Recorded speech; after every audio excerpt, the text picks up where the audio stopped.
Hello, and welcome back to another episode of Imperfect Marketing. I'm your host, Kendra Corman, and today I'm super excited to be joined by Sami. She is a digital marketing strategist focused on helping small to mid-sized nonprofits and businesses grow through marketing. She's also the podcast host, and I've been honored to be on her show, Digital Marketing Therapy, and they support nonprofits in raising more money online. So you can learn how to use your website, social media, content, and email marketing to support online fundraising and retention efforts. Welcome. Thank you so much for joining me today. So excited to be here. Thanks, Kendra. So, one of the things that we're going to be talking about today is conversions and especially converting people through your website. Mhm. As most of you all know, I love AI. I love AI. It simplifies my day, it saves me so much time. But I feel like people are using it as a replacement for themselves. And that's not good because that's not going to drive conversions. And the words that AI uses a lot of times are sort of blah, not driving that conversion. What are you seeing, Sami? What should people be looking for in their website? Yeah, so I think in general, when we think about our websites, they're this big beast. It's probably a ton of work to put it together, really expensive. You probably got it done and you were like, oh, thank goodness, like we're done with that project. We don't have to think about it anymore. It looks pretty, it's going to convert well. And really what we find with most people is that we aren't thinking about our website builds from our audience first. So you solve a problem, whatever your business is, even if you sell tennis shoes, if you're a coach, if you're not, you solve a problem for someone.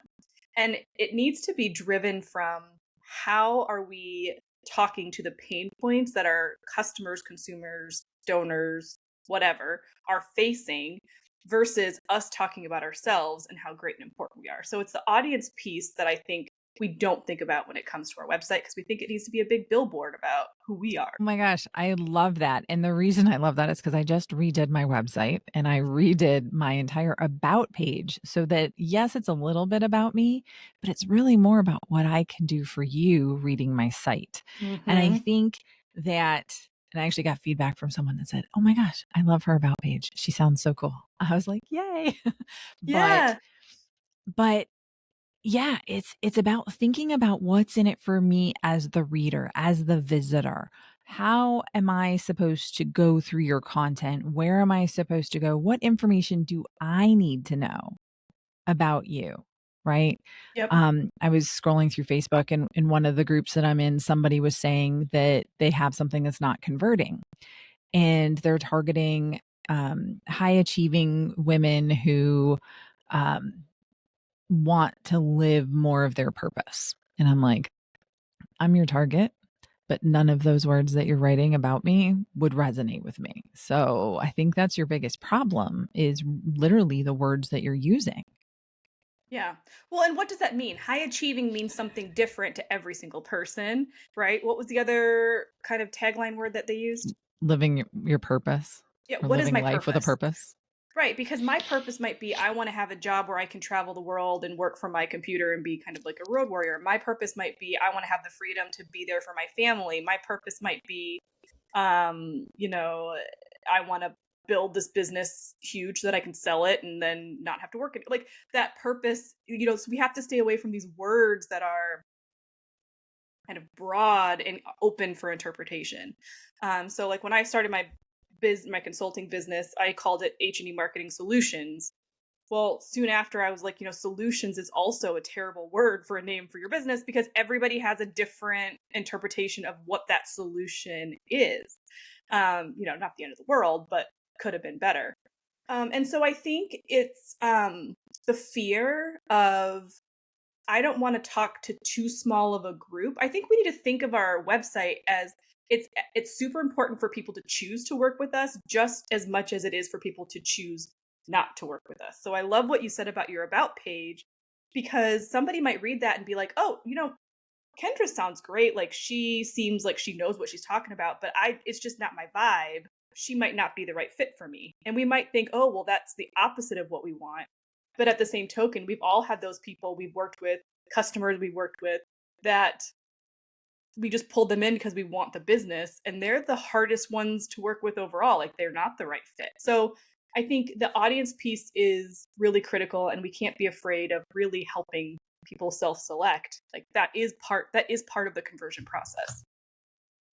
Well, and I love the fact that we're talking about people self-selecting because I don't want to work with everybody. I don't have the capacity to work with everybody. I'm not the right fit for everybody. Mm-hmm. And if I'm not the right fit for you, odds are it's going to take me 2 to 3 times as long to work with you than it And you're both would. going to end up frustrated. Like nobody's going to enjoy the process. Nobody's going to join the process at all. So, when you're looking at somebody's website and they want to increase conversions, where do you start? Yeah, so I mean, I'll dive a little bit into the analytics. We're not going to go too deep, but I do like to look at a few things. Number one is basic demographics. Like, if we look at our analytics, are we hitting like a location? So, if you're location specific, that's a really big trigger. If you're, and these are super easy things to look at Google Analytics on your dashboard. I'm not going to dive into like heavy stuff, but if your audience is coming to you from like a different country, that's not a country you serve, or a different state, if you're whatever, like pay attention to making sure the audience is coming in from the right place. Pay attention to, the age range and some of those other things that you've identified with your audience. So I like to just start and make sure we're actually okay. First, are we getting the right people to our website? I think that's really important. And then from there, it's, are we creating content? Is the language on the website talking to those pain points that that audience feels? So do we need to create more blog posts? Do we need to update the language on the homepage or about us page? Like just kind of reassessing our website from the lens of, okay, we're hyper focused on this particular audience, and let's reread our language and see kind of what we need to adjust. No, I think that that's great. Yeah, start with a little bit of data. You don't have to go in super deep. It's nice to know where people are coming from, where they're going, a little bit of the volume, but you don't have to be a tech wizard to be setting up your GA4 analytics and, diving into like 700 different event conversions and things like that. So, keep it simple, right? Take a look and see what's working, test out something else, and then see if that works. Yeah, Because absolutely. the website's not permanent. It can change all the time. It does change all the time. It should change all the time. Well, not all of it, but anyway. Right. Enough of it enough of it Mhm. that you should be looking at it on a regular basis. Speaking of, how often do you recommend people look at their website content? Yeah, so I think that varies.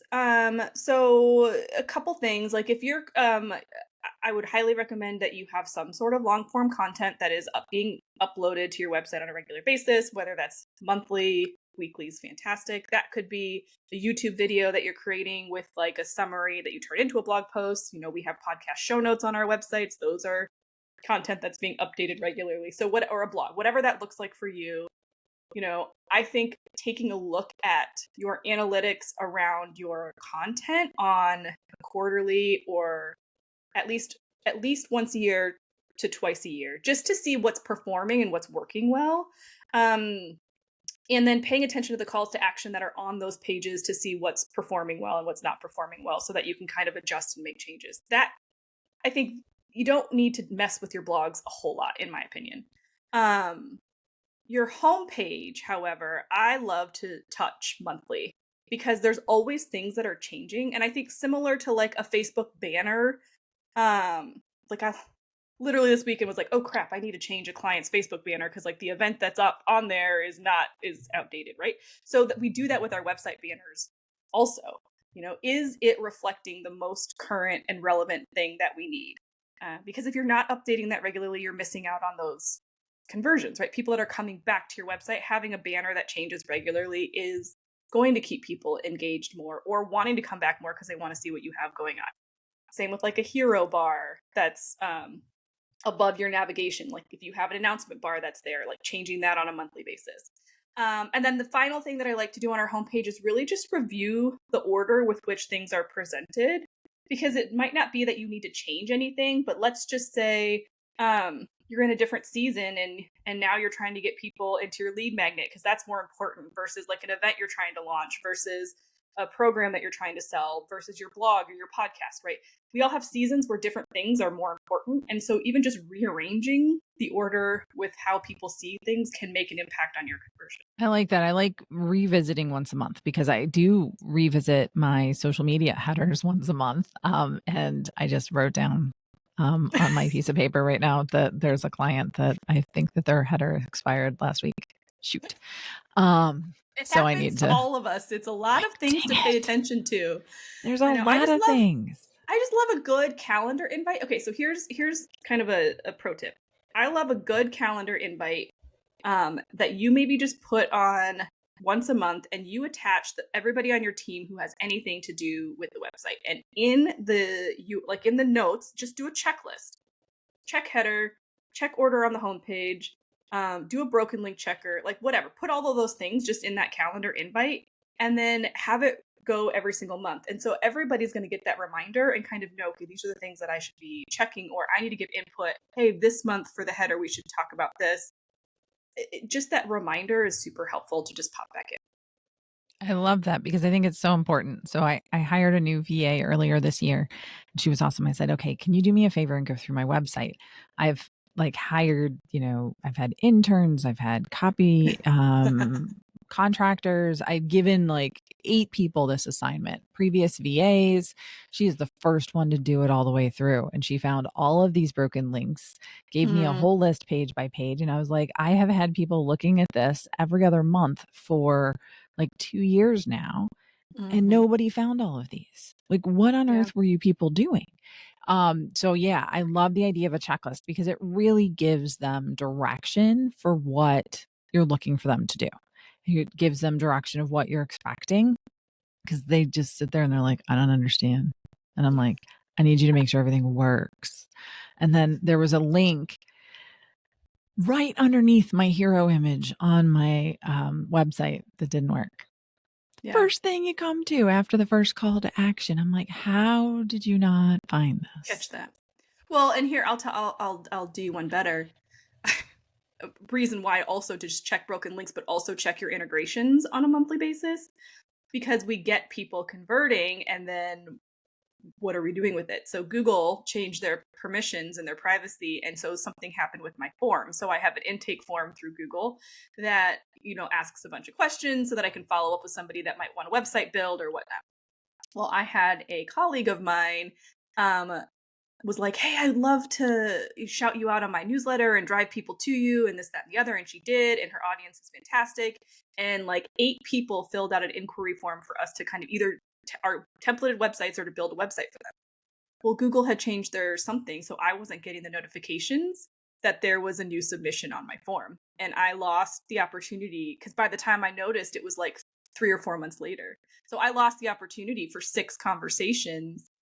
She had driven people to my website. My website connected with them. I did great there. They converted. They filled out the form. I mean, that's a lot of steps for people to take that don't know me. And then cricket. So add to your checklist every month to check your integrations. Are they working? If somebody's signing up for your email lead magnet, are they actually getting the welcome sequence? Are they actually going through the funnel as you have intended? Because that's a big part to conversions as well. And I think that that's really important to note. So I do marketing and marketing strategy for a living. You do digital marketing strategy for a living. Things happen. We know this. There's only so much we can do to try and stay on top of it. So don't beat yourself up too hard if you have these problems, because we all do, right? Yeah, we all have we them. all do. It's crazy. All right. So speaking of these integrations and that next step, so they go to the website, they fill out the form, they sign up for the lead magnet, whatever that happens to be. A lot of times it's the then what? Yeah. Oh, I delivered them my lead magnet. Great. Now what? Now what? And I think it's really important that we understand there's not a one size fits all, right? So I think that when it comes to these now what questions, I think we tend to get overwhelmed because we're like, okay, well now I have to do this email sequence and that one, and I have to create all these different parts of the funnel. And I think it's really important when we think about conversions and where we're going that we start with like what's the lowest hanging fruit. Like, where can we maximize on our ROI? Like, what's going to be the biggest income producing activity that we can do? Start there. And then once you have one under your belt, you just kind of replicate, right? So let's say we have a course or an online product that we're selling. Like, if that's where we know we're making money and we know that product is converting well, then start there and make sure, okay, well, what's our follow-up email sequence look like? What is our customer experience that we want them to be look like? And how do we kind of build all of that out and then kind of go from there? Or if your lead magnet is a thing that's the converting the most, but then you're not converting people to sales from there, okay, well, let's revisit what that welcome sequence looks like and what that customer experience is. So I think it's important to start with what's the biggest priority for your business versus, hey, here's like the order with which you want to make sure these follow-up sequences are. That mixed with a regular communication. I'm a huge fan of email marketing, but whatever that communication looks like for you, it could be text messaging, it could be phone calls, it could be mailers, I don't know. But making sure that people in your base are hearing from you on a regular basis, that is value add, that is nurture, that is zero sales. Because I think that is critically important and a mistake that people make when it comes to, I got you on my email list, great, cool. I'll get in touch with you when I have something to sell you. Like, that doesn't work. Sometimes every once in a while, email newsletter does not work. It actually increases your unsubscribes like it's going out of style. So that's always good to keep in mind when you're working on that. So if you're consistent, you're more trustworthy. Yeah. And I'm a huge fan of email marketing too. So, but if they're unsubscribing, okay, but I want to, sorry, interrupted you. No, I go really ahead. want to drive this home. If people are unsubscribing, there's a couple of things that are happening. Number one, you didn't deliver on the promise that you said you were going to deliver on. So they didn't get the value that they thought they were going to get. Number two, the quality of content with which you're putting in the newsletter is not great. Or number three, they're just not the right person for you anyway, and they're never going to buy from you in the first place. So I think it's important to pay attention to the trends with your unsubscribes. Like, if you're running a Facebook ad, for example, to a lead magnet and that converts really well, but then right after that, they're unsubscribing like mad, then there's something wrong with that audience, right? So we just have to pay attention to the reasons and not get bogged down with, okay, well, I have to change everything now because everybody's unsubscribing. Why? You got to ask why. Yeah. And I think, again, just going back to, there's reasons for unsubscribing. And infrequent contact is one of those. They forgot they signed up. Yep. They think you're sending them spam and that it wasn't welcome because you haven't sent them an email in 3 months. Exactly. You can't be doing that, right? So you have to be consistent and again, consistent isn't weekly, might be monthly. I wouldn't go less than monthly. What are your thoughts on that? I agree. Especially because what I always tell my clients is the less often you email them, the less often you can sell to them. So if you are only sending them an email once a month or once a quarter, then you might only be able to do a promotional launch once a year because they're not getting that information. On top of what you just said, which is they're going to forget that you exist. Even monthly.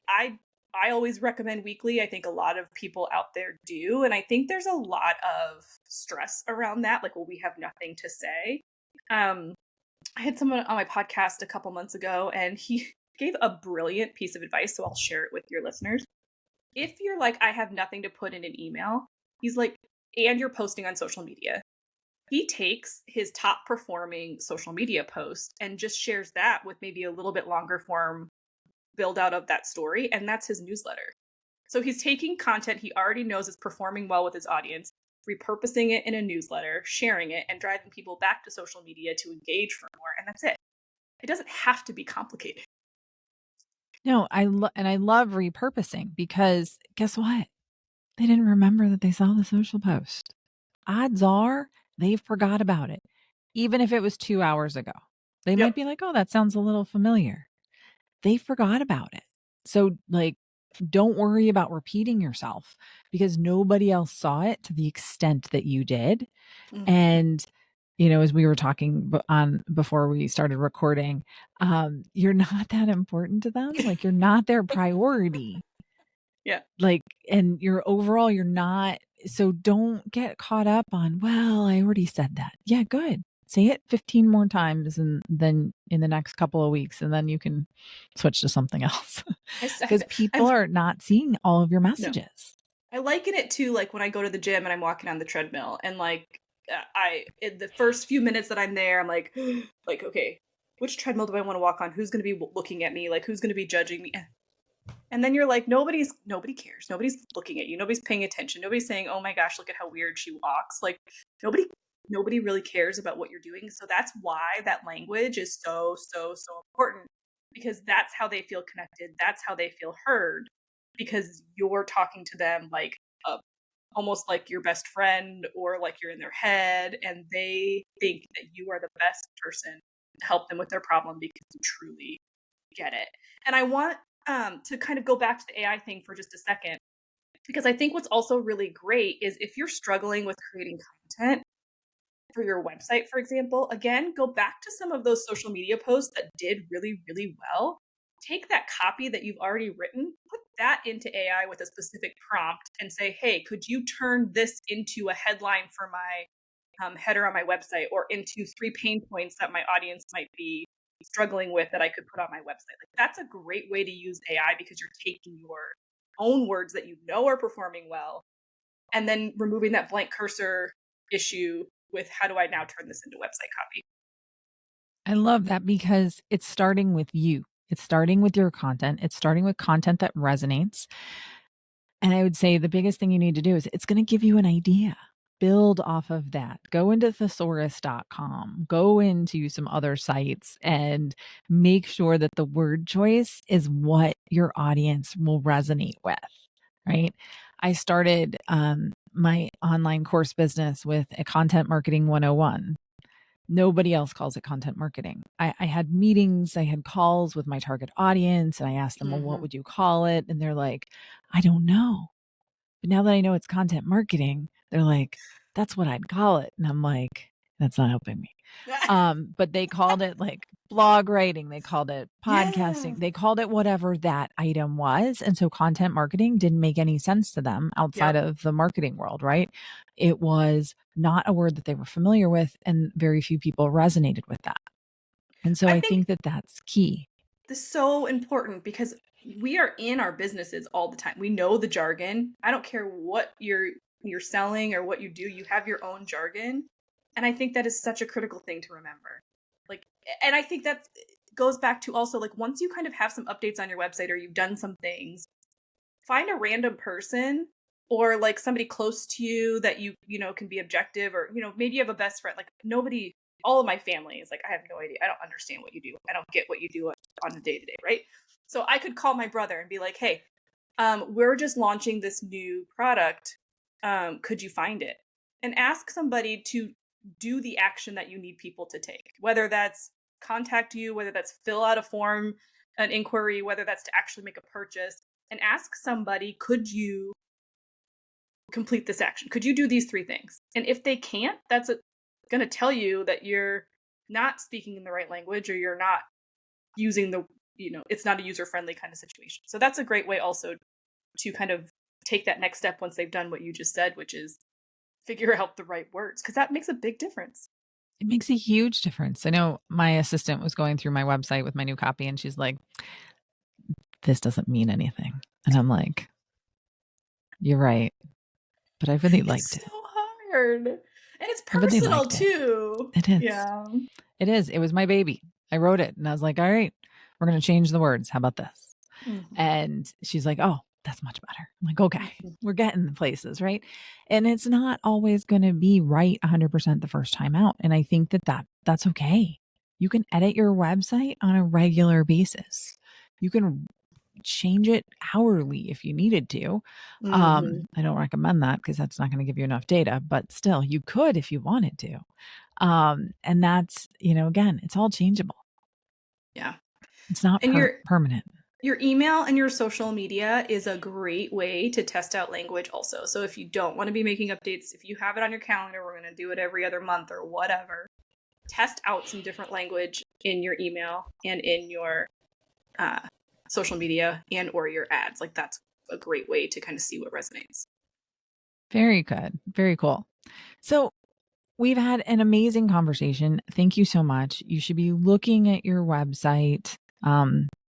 at least quarterly for all of the details, but your header at least monthly. Do Mm-hmm. not phone everything in on your website through AI. Yes, it speeds up the process, but it disconnects you from your audience. And I think one of the key takeaways that we're talking about is audience first, Mm-hmm. no matter what it is. And then if you're looking to get conversions, make sure you map out the entire process from start to finish. Yes, they start on your website, but then what? Map that out, prioritize it based upon what's going to be bringing in the most revenue, and go piece by piece. It doesn't all have to be done tomorrow because none of us have the time to redo everything right in one day.